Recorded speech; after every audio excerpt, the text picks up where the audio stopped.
Okay, we are ready to begin this next session, and I have the privilege of introducing our speaker, who is Jarrod Richey. Jarrod, as I think just about all of you know, is the music director here and has been a great blessing to us. You know, they say there's some men who know a little about a lot of things, and some other men know a lot about a few things. Jarrod doesn't fit into that. He knows a lot about a lot of things, and that's the thing that distinguishes him. He is, as I mentioned, our music director. Has really helped us in our musical IQ, raising it up, helping us understand faithful, biblical, mature Christian music. He's the director of Community Youth Choir, Delta Youth Chorale, and has worked amazing miracles with that group. This is a group of just ordinary kids, but he's trained them musically and taught them how to sing great music greatly. And if you hear any of the concerts, you will see that. He's also an incredibly competent computer IT guy. He, along with Braden Smith, who's another magician when it comes to technology, they're experts in web design and software and all kind of stuff that just seems like magic to me. But he is great. And he can also fly a plane in case you need to go somewhere fast, get out of town. So, keep the license ready so in case we need to get out fast, we can do that. But he's an incredible, valuable member of our congregation and just a great blessing to us in every way. His devotion to serving the Lord, his example, the example of his family, the labors that he's put in selflessly, it's just been an incredible treasure to us. And so it's fun to share him with you. So please welcome Jarrod Richey.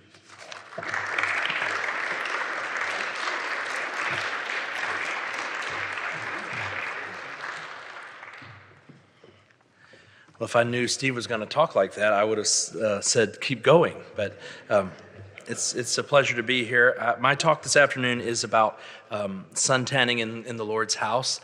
And about keeping socially distanced from my talk. So I love this nice little askew form that we have developed.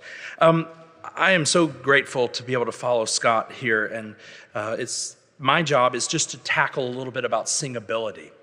And you would think, are we going to sing? Well, I'll just put that there for you. No, not today. That's tomorrow.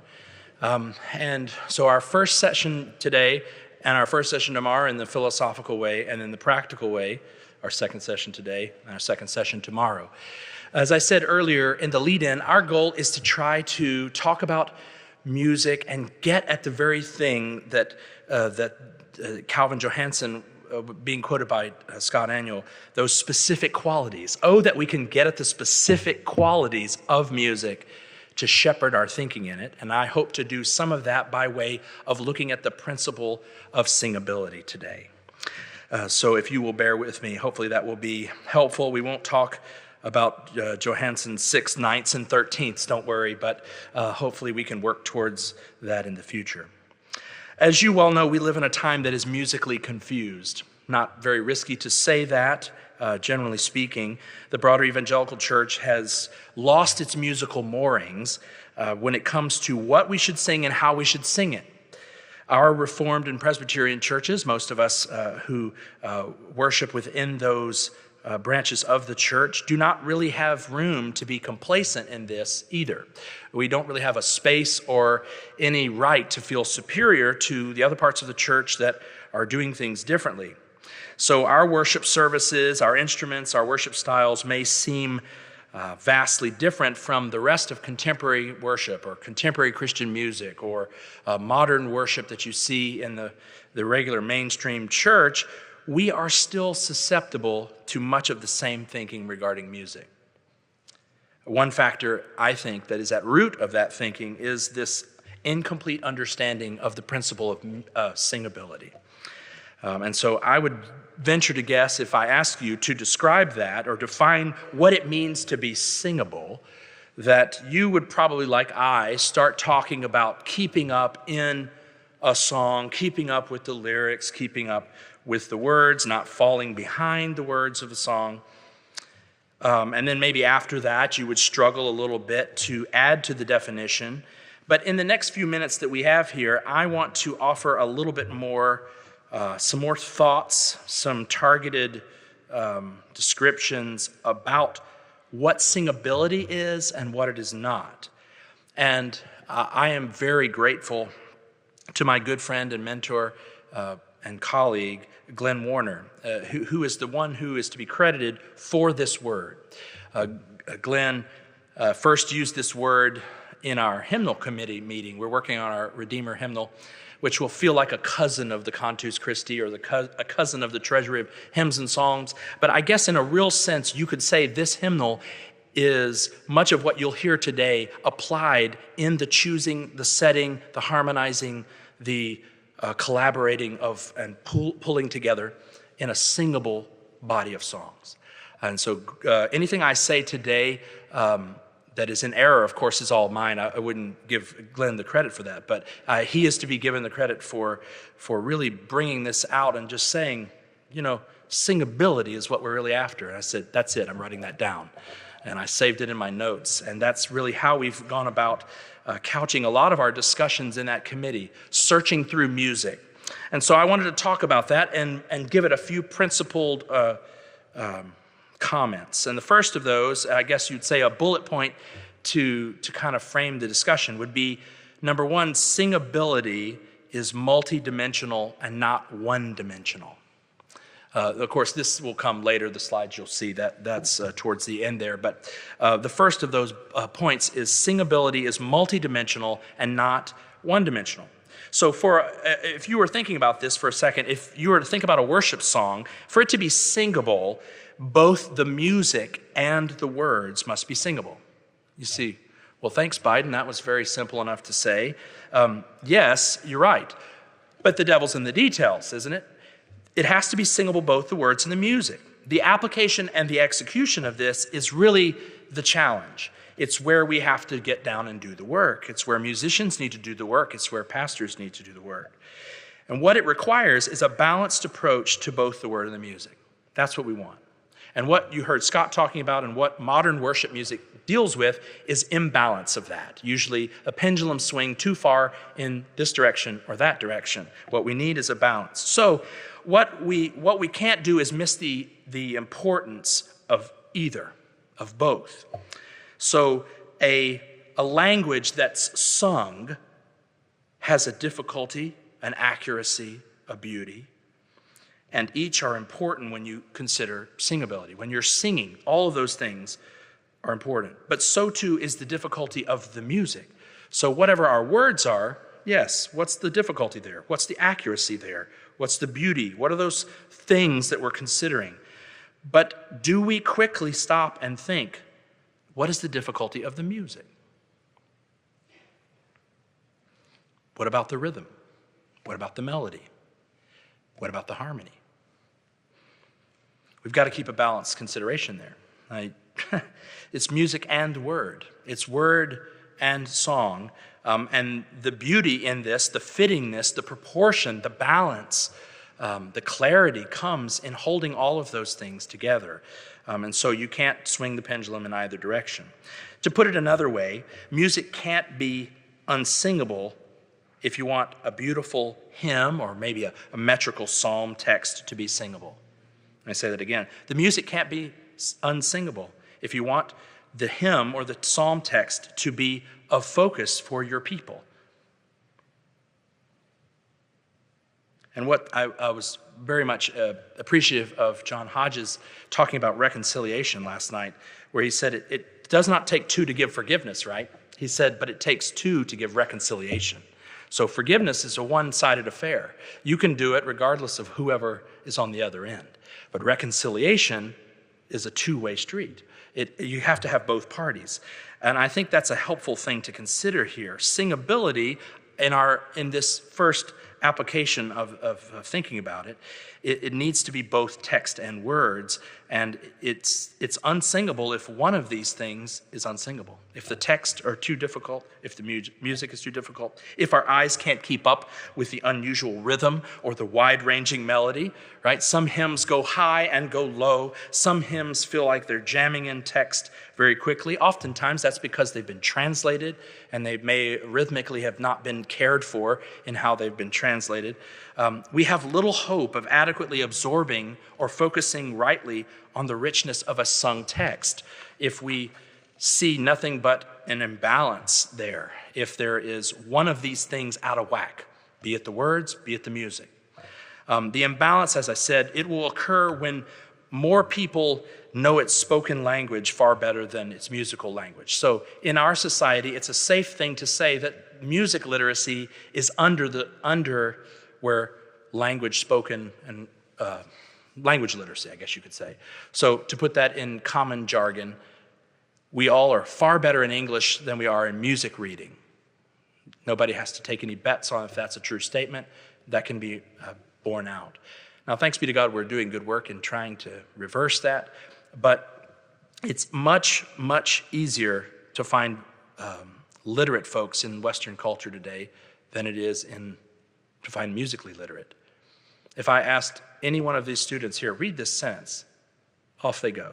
If I said, here,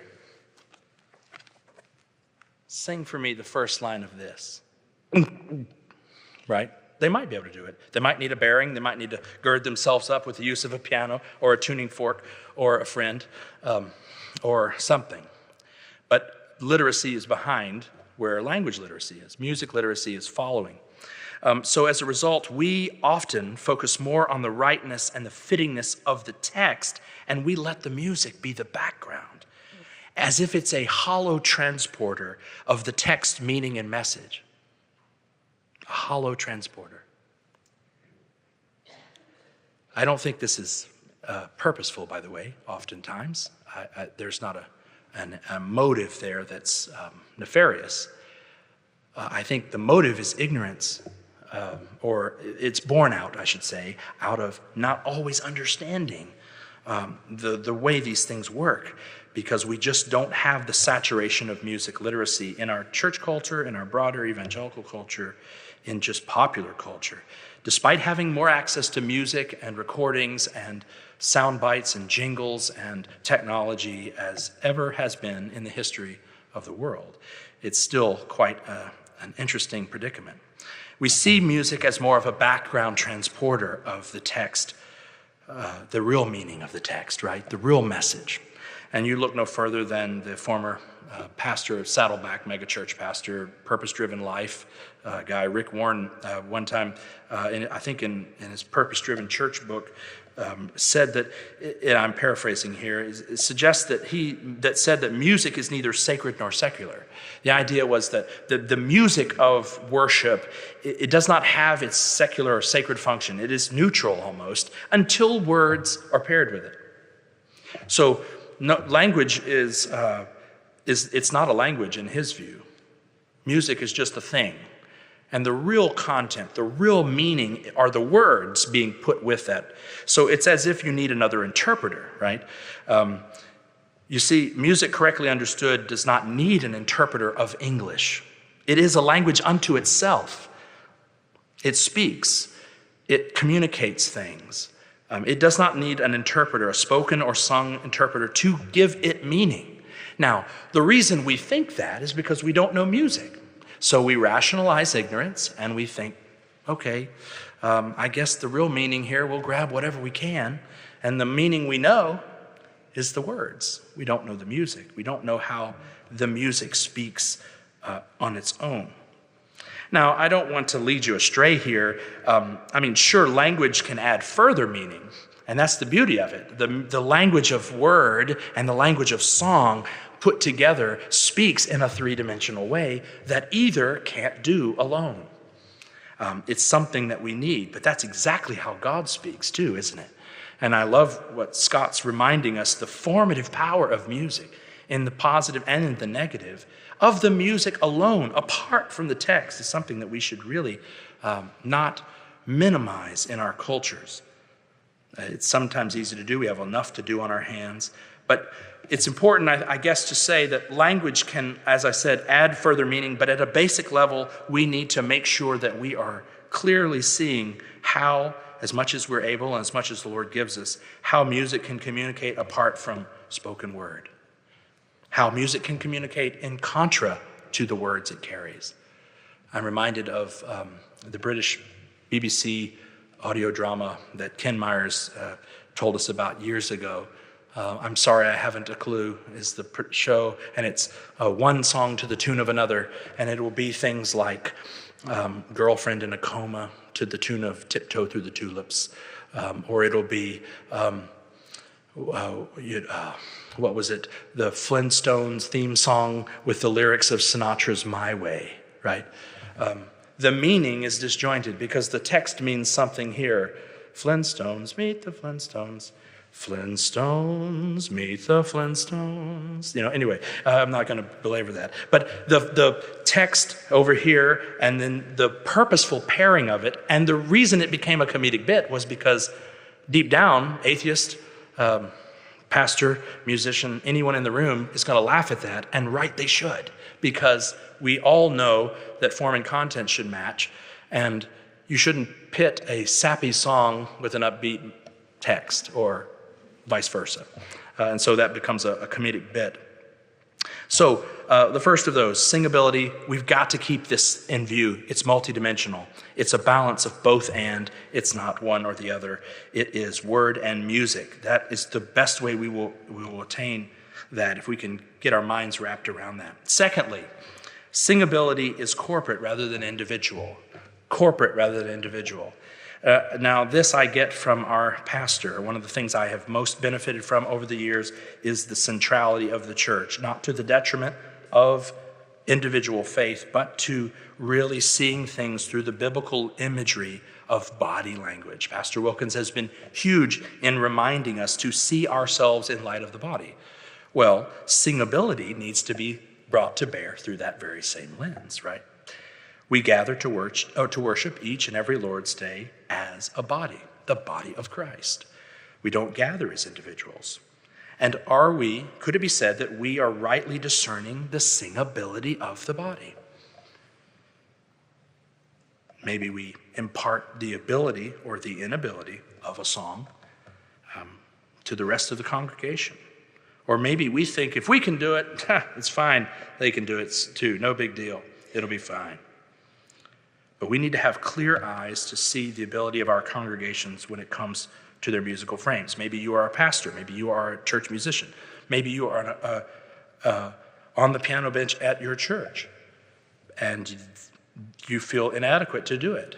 This is what you need to have first and foremost. Methods and how to work from there can work from this, but at root, we are corporate, not individual. And so we need to see this. We need to understand what's the level or the ability of our congregations to sing. Are they new to the faith?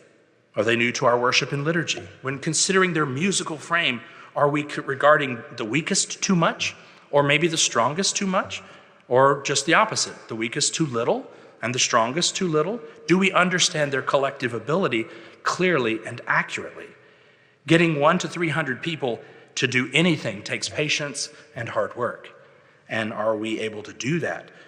Whether it's singability when we're singing together a hymn, or whether it's just acting like-mindedly in the body. Our pews have a wide range of musical abilities in them, no surprise to you. You embody that wide range, don't you? I do. Some of us in our churches can't even carry a tune in a bucket with a lid on it, as the old expression goes, right? Some people can't match pitch. Some people can, sort of. Some people in the middle can kind of sing along, mostly because they can use their ear to stay with the group. A lot of us are that way, right?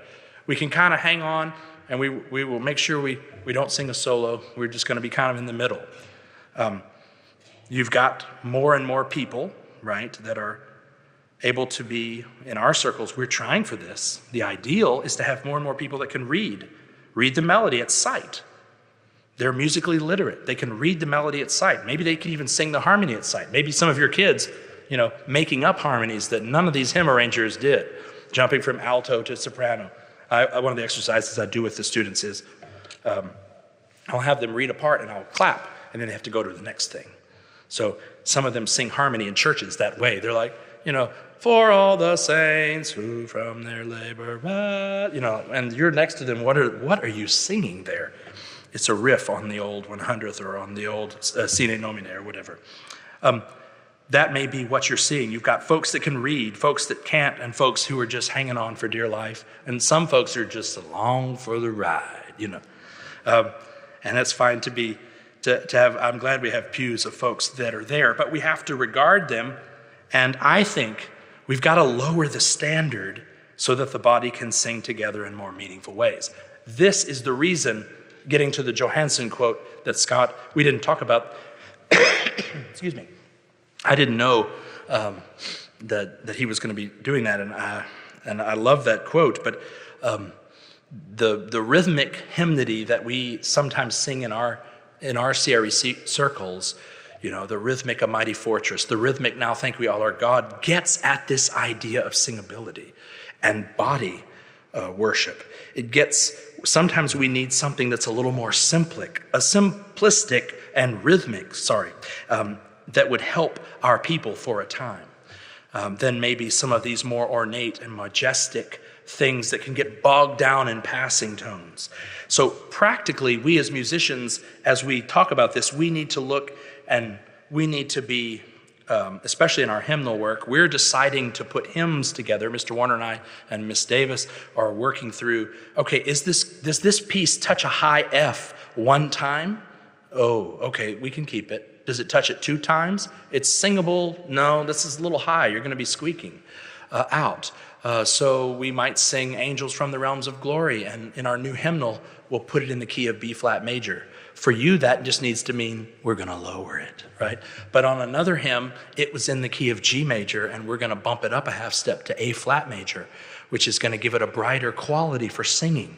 But it's not going to be bright and so high that it's going to be hard for you. These are the practical things that we look at.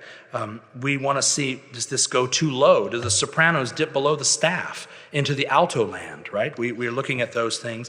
We also look at, are the words jammed in there? Like I said, does it feel like it's the, frenetic pace that you can't keep up with? And if so, then you will often find us, this is like the CREC musical sin, but we will slow it down a little bit. Because I loved Joe Rigney's discussion about, using a hammer as a saw. Well, in our world, it's very easy when you don't have music literacy to say, we need this to be more lively, so let's go faster, right? But then it sounds like an end of a car commercial. Exchanges MSRP, whatever. And it doesn't go. And then you want to talk about, well, we're not able to focus on the lyrics there. Well, you're sure right you're not, because the lyrics are your death by 1,000 cuts here. It's a one big Bob, we oughta baby, it's a boy thing happening, if you remember that old commercial from years ago. But we don't always have to play it so fast, as I said. And so tomorrow, that's going to be the way we finish this thing off, is we're going to have piano and organ behind me, and we're going to play it the right way and play it the righter way, okay? We're going to play it the right way and then maybe play it the bad way. I don't know. And I think you'll enjoy that, because a lot of this feels like the old quote, talking about music is like dancing about architecture. I know you're probably thinking some of that. Like, what does this all mean? One-dimensional, two-dimensional? What is this talking about? So hopefully some of that will come into a little bit more focus tomorrow. So we want to look at these practical things, but we also want to be right principally. So we want to see singability as a music and word issue at both and we want to see it as a body issue, a corporate issue. If you walk away from this talk and that is what you walk away with, then I will be happy with that. Anything beyond that, any goofy sayings or mishaps, that's just lagniappe. But if you walk away and see things as body and then can work, how does that translate into our understanding? Do we think of when we sing together as the body of Christ, that we are singing and we are acting as the body? We need to make it where the body can do it, not just the best 20%. We do not need to cater to the bottom 20%, but we need to have clear eyes to musically assess the frames of our people. And as long as we can do that in the CRC, I think we're going to be very well off. A couple things here towards a more balanced view. Glenn and I, at the request of our session here at Redeemer, spent some time just reflecting on talking practically about what are some of the principles for if you're a church musician or if you're a pastor who is shepherding church musicians and your flock. What are some of those skills and those things that would, the principles practically fleshed out, what would those be when it comes to picking music in a singable way? And so I'm going to Braden will put a few of these up here. And here's the statement. It's our worship in hymnody and psalmody should be biblical, joyful, and skillful. And to accomplish this balance, we should, and note the very careful wording here, ordinarily not sing, quote, unfamiliar hymn tunes or texts in morning worship. Understand, we have a building. It's a lovely one. It's bought and paid for. We can meet in it at a normal Sunday morning slot and a normal Sunday evening slot. A lot of our sister churches, you all are maybe not have your own building, and so you don't have that luxury of morning and evening gatherings on the Lord's Day. And so you can interpolate some of these. This was for our session, but ordinarily not singing unfamiliar hymn tunes or text in morning worship. Ordinarily, morning worship, number 2, should have no more than one, quote, less familiar. I know there's some vagueness here. We'll explain some of that. And then adding to that, evening worship could facilitate occasional less familiar hymns if the desire is to gain familiarity in the evening service times. If you don't have evening service, then this can be in other times, other informal gatherings, psalm sings, fellowships, people gathering for Bible studies and that kind of thing. You don't have to make a big deal of it, but that's one of the areas to do it. The next thing, ordinarily not singing hymns out of liturgical season with rare exceptions. Ordinarily is the first word in every one of these, and that should calm you, but it also should give you wisdom, wiggle room, right? Ordinarily. So there's not the word never, but if you think of the hymns that you sing in worship, oh, that we can work towards the text and the tune have a formative power. And that the text can rightly be focused on because it is known, yes, and that the congregation is not having to hang on for dear life because they don't know it. How could they not know it? Well, it could be that this tune is not what we normally sing that text to. It could be that immediately upon singing this tune out of season, we are thinking of that season. Maybe it's a Lenten hymn that we're singing in July. Maybe it's a Christmas hymn that we're singing in July. It becomes a distraction, I think, from singability. And so it's something that shouldn't be missed. It doesn't have to be rigid, but ordinarily working towards not singing hymns out of liturgical season. It is worth noting that not all the hymns categorization is by no means canonized, right? A lot of our hymns put things into categories in the tops there, and those things are not divinely inspired, and there is some wiggle room there. Some of the stuff that we have in our supplemental hymnal that we call Advent stuff is really not Advent music. It just started this years ago. We had an Advent supplemental hymnal, and so everything was Advent then. We didn't have anything but that, and so some of the things we thought, that really is not only an Advent hymn. At the Name of Jesus is really not only an Advent hymn. But the music of another hymn might strongly, like incense, like sounds, like smells, conjure up a rhythm of the saints that you might want if you're cultivating your flock to be formed into the rhythm of the church year. It's not just going to be the rhythm of the church year around theological premises. It's also going to be the formative power, the rhythm of the church year about certain sounds that really resonate at Easter and that don't resonate in Advent, maybe. I don't have any particular examples, but I don't want to kneecap you in your creativity, but just it's worth noting there that the season of the year is not something to be minimized either. lighter sounding tunes, limiting those ordinarily to evening worship or times of informal worship. That on the Lord's Day, in the covenant renewal, the most formal activity that we do all week, that music should be weightier. If you notice in our service and probably in your services, your opening hymn, your processional hymn should be your big pull out the guns, right? Sarah Davis is stepping on the organ pedal. We have the timpani there. That is not the time to waefully enter into God's presence. That's the time to call the world to what's going on. Or limiting the lighter sounding tunes to evening worship. And oh, that we can actually do that, right? Oh, that we can take time to make those kind of wisdom judgments with charity, without being grumpy, without being teachable, or unteachable rather.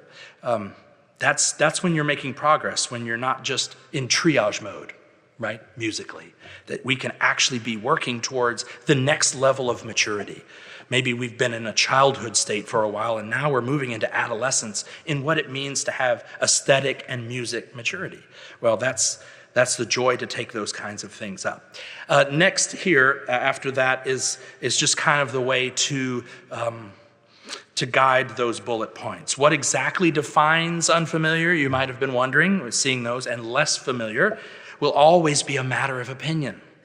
In that opinion, consideration should be given to how often we sing the tune and the text, and if it is sung in the evening more than in the morning, if this tune has only been sung once or twice in the past year, and those were in the evening services, then it should be considered less familiar, right? This is not rocket science here, or unfamiliar. There must be here's the key, wise and thoughtful balance of these things that may best be found in a multitude of counselors who bring both theological and musical considerations together in harmony. So this is the beauty. This is the beauty of the Reformation. This is the beauty of Luther, both a skillful theologian, but do not discredit his musical prowess and ability, writing his own tunes, writing his own music, playing his own instruments. We don't often have that kind of ability there. We've got to be able to see this in the right way. We need to really kind of go at this as we're able. We've got to bring this to balance. This can't be something that we just are flippant about and dismissive about. It should be something that we give some thought to. How can you bring that about? So if something is unfamiliar to your congregation, then you actually are cutting your nose off to spite your face. So if you say, it will be fine, it's fine, we'll get through it, then you might go through that text, and it may be a wonderfully pertinent text to fit to the tune, or to the service role that it is filling. But if the tune is ankle weight laden, then your average parishioner is not giving the right attention to the text that you want. Your goal has actually been thwarted, albeit well-intended. This is where we have to just keep working on these things. As I said, it's easy to do because it takes a multi-dimensional understanding of music and word. When you think of pastoring musically, do you think that way? Do you think of your congregation's musical ability? Are you considering their musical frame? Or do you think, well, that's ironic coming from a musician and a choir director who's obviously in it for job security, yeah, but that's what we should be doing. We should be considering the musical frame. If art and music speaks apart from text, then we need to be considering that. We need to be tracking both the text and the tune. We can't forgo one for the other. We can't get out of balance. Okay, a few principles here before we wrap up today, and I'll give you a quote. Some other principles of worship music to kind of bulletize this for you. Something to chew on. Some stuff that it's not the end-all, be-all. I'd love to have, like I said, we just submitted this to the session, Glenn and I did, just as a way to help take us through it. You teach something, when you go to teach in music music history or whatever, or any class, you find that you have to go submit yourself to it for a time. And this has been an exercise in that too. These lists, having to actually get it down on paper has been wonderfully rewarding. This list here says, what are the three categories, maybe you could say, of principles of worship music? So appropriateness being the main category. So what is the context of the church calendar? These are the things you want to consider. What is the location of this piece in the service? What, both from a function, but also from an aesthetic function. What is the fittingness to the word spoken and read in the service? These are the considerations under that field of appropriateness. Next, aesthetic quality. Is this psalm hymn glorious, lovely? That's a consideration. It should not be the only consideration, right? The evangelical church has got that ticket. The theological concerns are off in the background. But it should be a concern.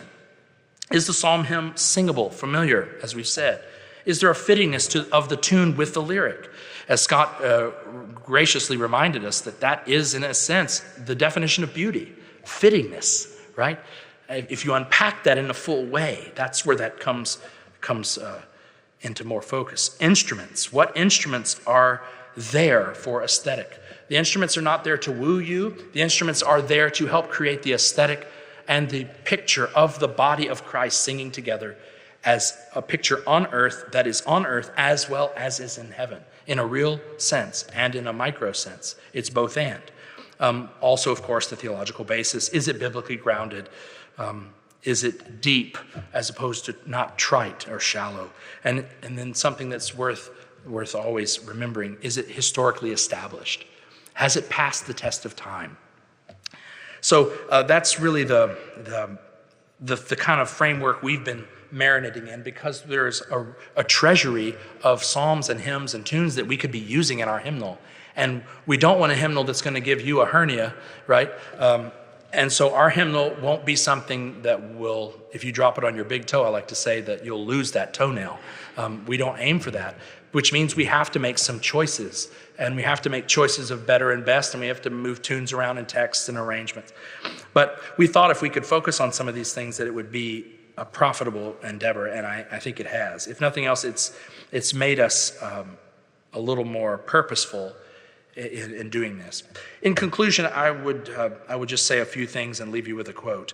We need not to seek, or we need to seek to better, I should say, understand the goal of singability, that it is not so much ease of pitches, right?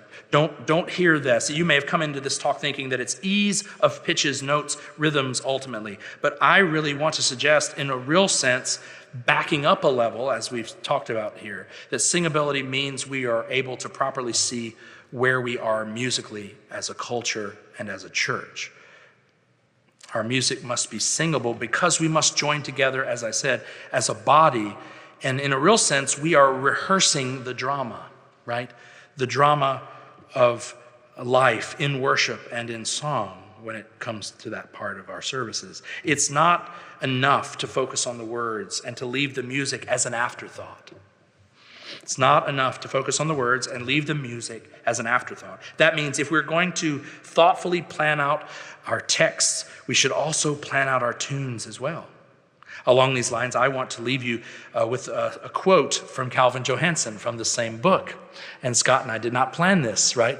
And so he said, I've got this great quote by Calvin Johansen just before lunch. And I said, so do I. Is it the same?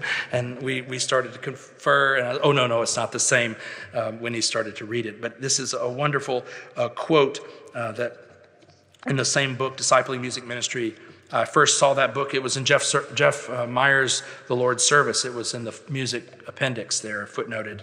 And I'm always just nerding it up, okay, let's check that out. But it's a wonderful quote that talks about the matter and why singability is not something we should ignore or dismiss.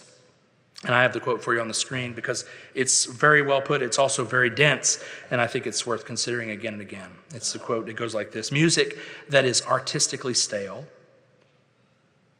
that does not cause the listener to utilize his intelligence and imagination, that takes an easy and overly familiar way that creates the mood of perfect ease and contentment is music that has lost its capacity to engender a sense of awe and wonder. Notice, not a word has been said about text. It has lost its emotive power and its transcendental potential. Anthems and hymns that are mildly sweet, here's where it gets to the heart of the matter. Mildly sweet, pretty, and tritely sentimental are destroyers of awe. And it goes on to say, music may be interesting, relevant to life, personable, knowable, and even dramatic, but it must also be artistically worthy. For with artistic grace as a foundation, music will capture and present the truth of the transcendent God. What a glorious time to be living. What a glorious time to be considering these finer things of maturity, to chew further on these ideas of what it means to understand how the language of music is able to amen the text that we sing, and then how to be singable where you can hold both in serious, balanced consideration, where we can be more three-dimensional, not one-dimensional, not two-dimensional, in understanding music's role as more than just a hollow vessel of transportation for the so-called really important stuff, as people like Rick Warren would say, the lyrics, right? The lyrics is really where the meaning is, and we don't want to say that. And how great it is that we can move and mature in more complex and vigorous ways to sing God's goodness in song, ways that in form and in content together overflow with his goodness, his truth, and his beauty. Instead of what Ken Myers said when he was here, instead of truth, goodness, and beauty, the world offers the new, the cool, and the sensational, right? The new, the cool, and the sensational, but instead the truth, goodness, and the beauty. So I hope this has been helpful to you. Tomorrow, John Hodges will do the first part of this, as Scott Annual has done, and then we will demo. So thank you for your attendance. Let me close this in prayer. Father, we thank you so much for the gift of song. We thank you for the ability to shepherd our families, our churches through music. We thank you for the ability to see music maturity stirring in our denomination and in parts of your church in America after what has been seemingly a time of flippancy and dormancy and inability to sing. We ask that you would shepherd us through the ability to be more joyful, more skillful, and thankful throughout the whole process, that we would better reflect your truth, goodness, and beauty to the world around us. We thank you now in Jesus' name. Amen. Thank you.